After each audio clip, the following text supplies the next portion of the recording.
When our kids grew up and, as they say, flew the nest, my wife Juana and I were left alone on our farm.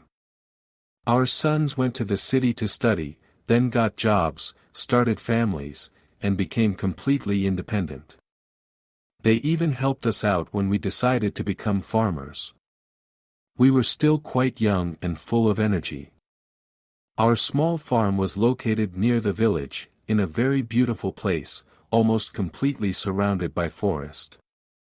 Between the village and the farm, there was a large field that we initially rented and later bought from the local administration. We started raising goats of various breeds, supplying goat milk and cheese to the surrounding areas. Our dairy products were popular in the city and among the vacationers staying in the village.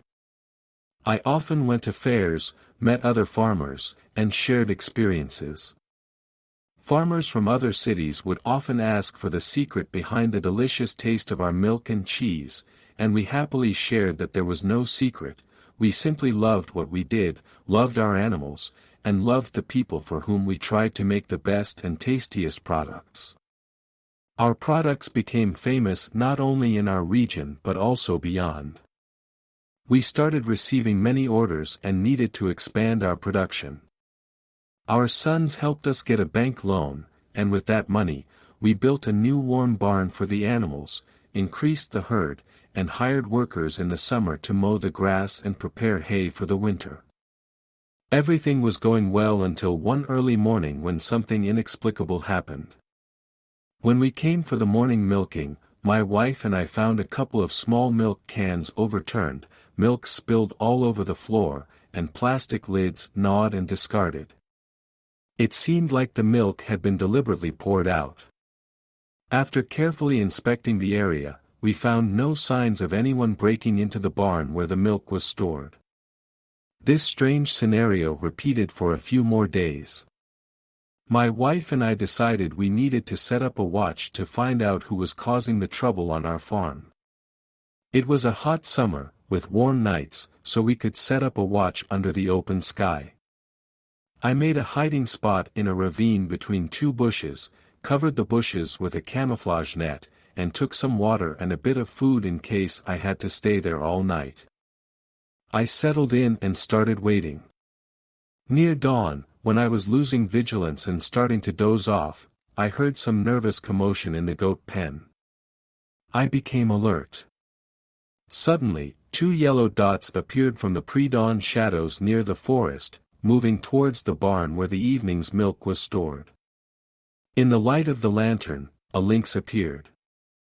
The beautiful reddish creature with black spots, a short black tail, and cute tufts on its ears walked proudly from around the corner of the barn, carrying a small kitten in its mouth. The lynx walked around the barn and disappeared behind the corner, out of sight. How it got inside, I never understood. Then I heard sounds inside the barn, making it clear the animal had overturned a milk can. I sat in my hiding spot, completely bewildered, not knowing what to do. Should I scare it away? But I had no weapon with me. A lynx is a dangerous animal, and it's better not to confront it openly. I waited for the night visitor to leave on its own. The lynx left the same way it had come, circling the barn with its kitten in its mouth and disappearing into the forest. I hurried home to tell Juana about the night's events. My wife was a kind, caring, and very wise woman. Since a lynx, like any wild animal, is afraid of humans and avoids them, something must be wrong here, Juana suggested. She's risking her life and her cub's life coming to human habitation. She comes for milk, so she probably can't feed her cub, either she has little milk or none at all. You know, my wife said, to keep her from raiding our barn, ruining our products, and scaring the goats, let's put out a bowl of milk for her in the evening and leave it outside near the barn. That's what we did. My wife milked the goats in the evening, poured milk into 2 bowls, and left the treat for the forest cat. But I decided to keep watch again to make sure everything worked as planned. Everything happened exactly like the previous night, except this time the lynx and her cub happily lapped up the milk from their bowls. From then on, we left a treat for our guests every evening, and in the morning, we found 2 empty bowls. But over time, the visits became less frequent and eventually stopped altogether. It seems the cub grew up and switched to mice, birds, and other creatures his mother taught him to hunt. Fall had arrived, bringing the season of mushrooms and berries. We wanted to gather mushrooms for frying and berries for jam.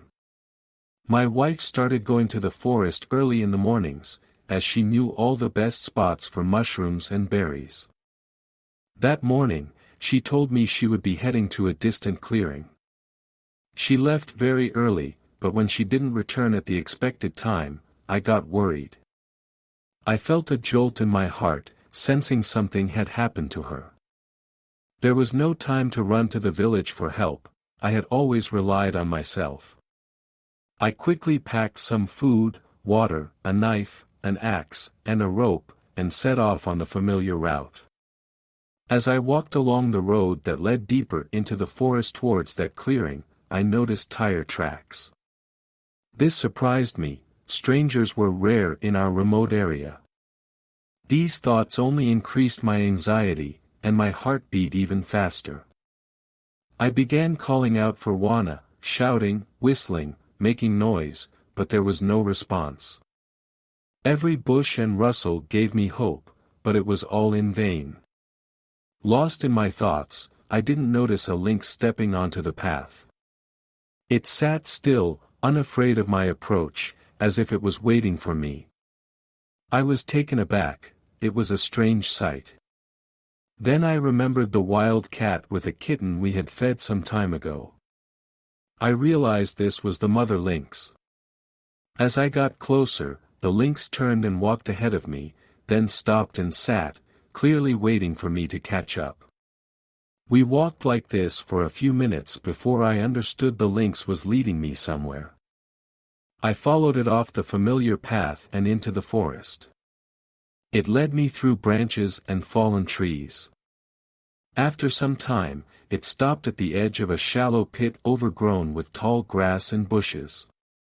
I peered into the pit and saw my wife lying at the bottom, with the lynx kitten sitting beside her, as if guarding her. My wife's leg was caught in a trap, she had lost a lot of blood and was unconscious. I tried to revive her, but nothing worked. Whose car came through here this morning? I thought. Poachers, they set traps in the forest. These people have no conscience, they don't consider that people, including defenseless women and children, also walk in the forest. I cut down a few thin aspens and made a makeshift stretcher from their trunks, branches, and rope to get my wife out of the pit and carry her to the farm, where I could call for help. I didn't dare remove the trap, fearing I might make things worse. The journey back took several hours, and the most challenging part was getting through the trees and branches without causing her further harm. I dragged the stretcher along the road like a sled in winter. All the while, the lynx and her kitten stayed by my side, following us to the edge of the forest. I was immensely grateful to these magnificent cats for helping me find my beloved wife. Without them, I might not have found her in time. They accompanied us until we reached the point where our farm was visible. The ambulance arrived quickly. Her injury was severe, but treatment and antibiotics did their job. Juana recovered, though she was left with a slight limp. But she was alive, and we were still together, which was the most important thing.